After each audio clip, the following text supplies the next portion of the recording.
And Dev fans, and welcome back to the channel. Alright, so thank you so much for coming along on the journey. This is showing that nobody just wakes up as a LeetCode expert or, a 10x dev. We all have to try again to get things working as we expect them to. And, hopefully things compile at the end of the day. So in this video, I'm going to redo a problem I did earlier, which was the same tree problem. When I solved this problem, I noticed that all the cool kids were solving it in one loop or recursively. And all the cool kids, I mean, those people who show people how to do it online. So I decided to try to take 15 minutes to see if I could figure out how to do that too. So let's get to it. All right, so before doing that, I just want to do a quick run through to remind myself of the code for this. So if we do write it recursively, we'll need some base cases, and I think these are some good ones to start with. We also will continue to need like a traverse array of the visited queues. I guess that we could just keep one of them if the tree values are the same. Yeah, that's also true. And then I suppose that we could push the values in similar to here and run the function on the other values that we'd be encountering. Okay, and then to note, if we do use this recursively, the current function takes in only the root nodes p and q of the trees. Okay, so with that knowledge in mind, let's try figuring this out again. So this shows us the binary tree, how it's set up. This tells us what we're given as the inputs and that we're meant to return a Boolean. So, okay, what do we need to return true for? And how do we call this same tree thing again? So if whatever is given in, so p equals q equals null, like if all three of these things are null, return true. And then if p dot value is not equal to q dot value,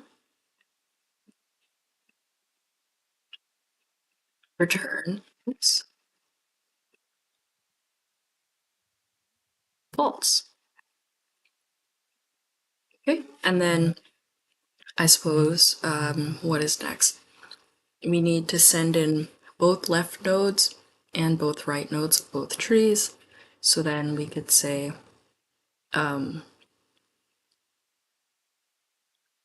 wait, but if we return a thing, then we don't need to do stuff. Okay, so if it's not null and the values are equal, then we'll go to the next step, which we're writing now. And what would we want it to do? We'd want it to say this same function, so is same tree on p's left value and q's left value, but comparing p's and q's left value, I should say, and comparing p and q's right value. So here, let's first compare is same tree for p dot left, and because since we send in here a p value and a q value, here we'd send in p dot left and q dot left, and then we said we do it for both left values and for both right values, and then is same tree p dot right and q dot right, and I just did like a control D replace there, which since we're in like a code editor that has that functionality similar to VS Code, helps return stuff a little faster. But yeah, since we are returning a Boolean at some point, if it returns all the way down, or if it runs through everything all the way down till where all the values are null, it'll give true, so like on a tree like this. But if it gets to a tree like this, where p's value does not equal q's value, then it will return. So also quick note that here it's val to match like this dot val. That's like what they send in. So let's try that out for style. Is same tree is not defined. That's weird. Because this looks like is same tree right here.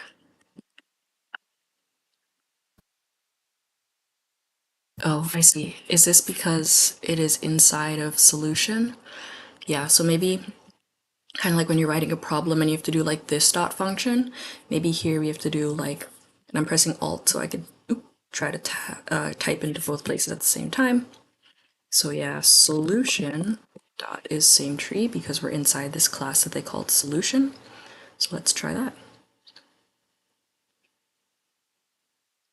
Nope, okay. That's interesting. All right, if anyone has any ideas in the chat, just me today? Okay, that's cool. We'll figure it out.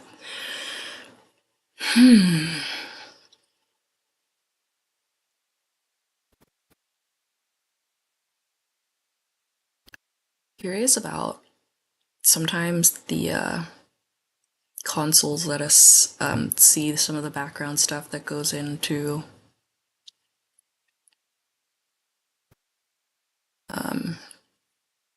how they use the problem, or like some of the code to see like how I could write or get my functions to work. But yeah, this is definitely typed the same as in just the words and stuff.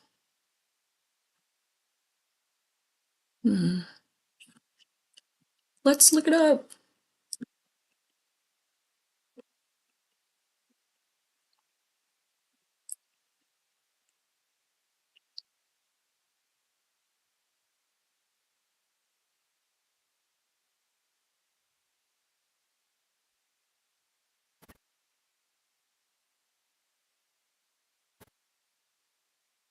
Oh, I wonder if it's that. No, but this has parentheses.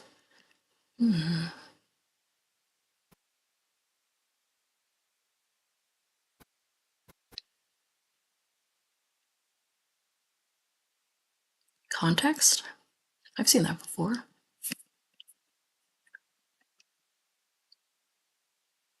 Let's try it. Okay, okay. No return value. That's weird. Because it should return true.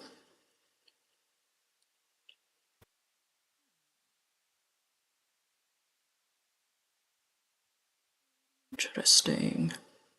Oh, it's not defined. Huh, that's funny. It's still doing the same thing. But, like, I don't think it was running before, was it? No? Okay, great.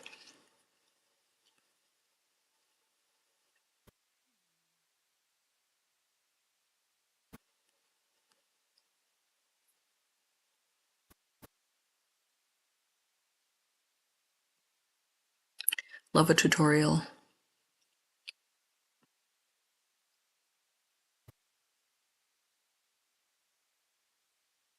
If condition, else recurse. Oops. Okay, well, if conditions.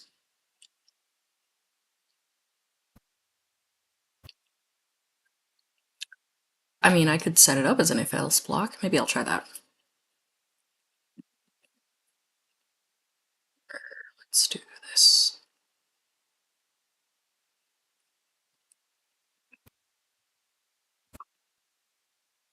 And if you press Alt in multiple places, in most IDEs, you could type in like the same thing in multiple places. So that's what I was doing there. And then this one I'm gonna turn into an else if. And then this one I'm gonna turn into an else. And then Alt and the up arrow here to move the function and Alt-Shift-F to do a little fancy formatting magic here.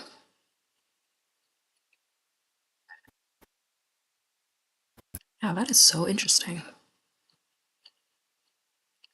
It really does not like me trying to call the function.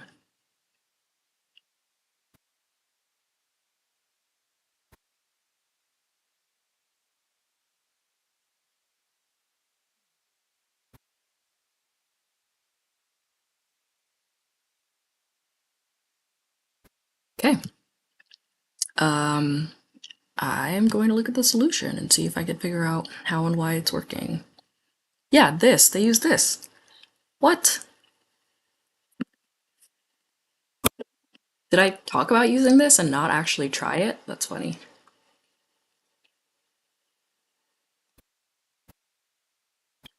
Okay. Yeah, so that's definitely what's going on there. Cannot read properties of null. Oh, interesting. Okay. So I guess if one of them is null, we could return false as well. Because this is if both of them are false. So else if, and then here. Oh, actually, maybe we could just put it in this case. If p.val isn't equal to q.val, or p.val equals null, or q.val equals null, return false. Yeah. So then let's try that. Nope. Interesting, interesting, interesting. Cannot read properties of null.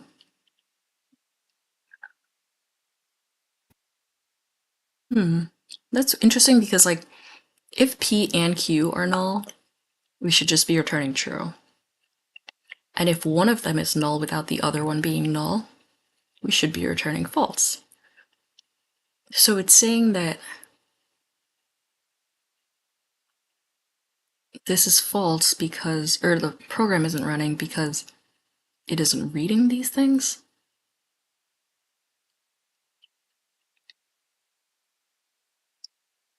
But why isn't it returning false? Okay, let's do some test cases here. Just send in some empty arrays and make sure it is returning false, or true, like we think it should.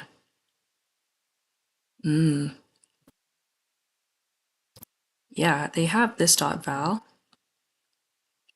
p dot val. Oh, maybe it's because here I'm saying p equals q equals null, but it should be p dot val equals q dot val equals null. Maybe that's what's going on. Haha, nope. Okay, interesting. Cannot read properties of null. Looking to read value.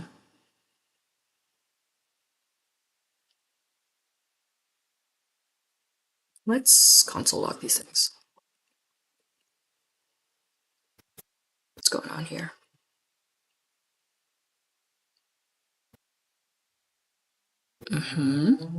So they're both null. Okay. What if maybe it doesn't like that we have double equal signifiers? So like this is null and this is null? Try that on for size. Same thing. Weird. Okay, we're gonna go ahead and check back with the solution. The purpose of this isn't to get it perfectly great from memory. The purpose is to learn how to write these functions recursively. So that's what we're gonna try to do. If not this and not that, I wonder if this isn't the same as this. Oh man, okay. So there's three situations. If this is equal to itself, if p and q and p dot val is q dot val, return these things, sure. And if anything else, return false. But this is saying if p.val doesn't equal q.val, or one or the other is null. Okay, that's the same as them saying, oh, you know what I think is the problem? That this is just calling these functions without returning these functions. Okay. Oops. Yeah, because that way when it goes through, oh wait, no, we can't return multiple things. Oh, okay, they do it with the same thing in the same line. Interesting, because they both have to be true. That is true. Okay, I'll get some parentheses in there. See what's going on. Okay, hey, 1 out of 3. We're getting closer. All right, good. So what is going on? And it's cool because I'm seeing the tables printing. Cannot read properties of null, reading val. Okay, so it doesn't like something I'm doing. Left null.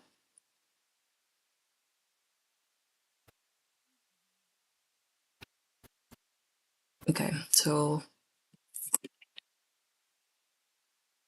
else if p.val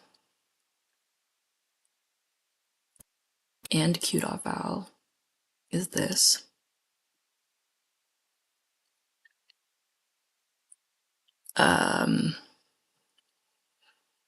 If this is same tree, this left and this right.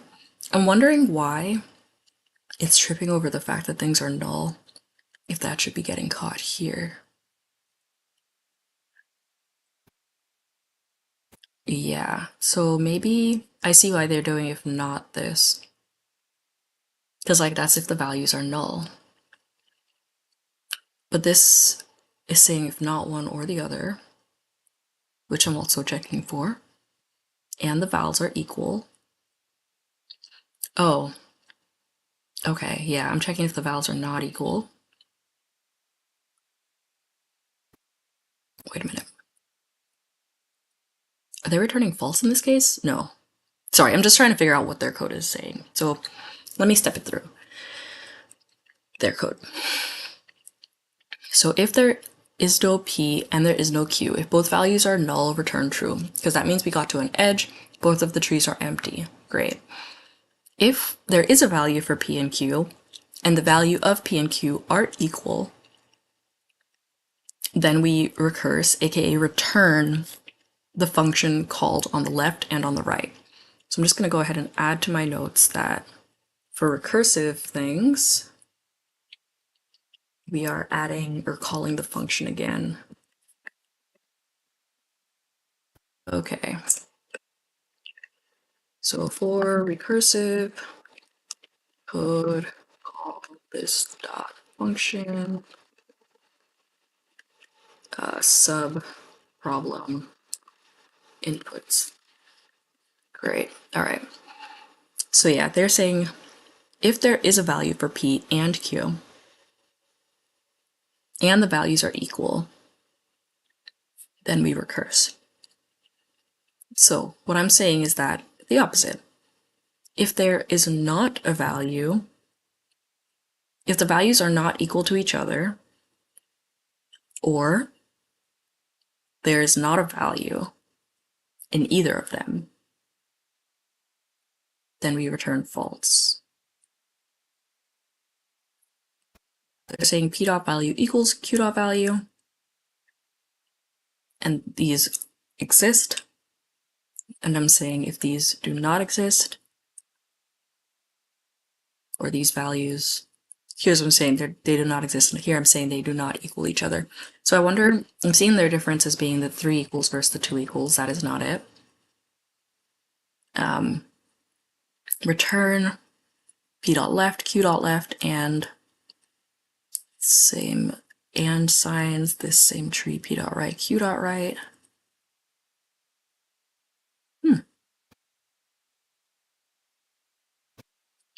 Wow, I do not know what is wrong with this code.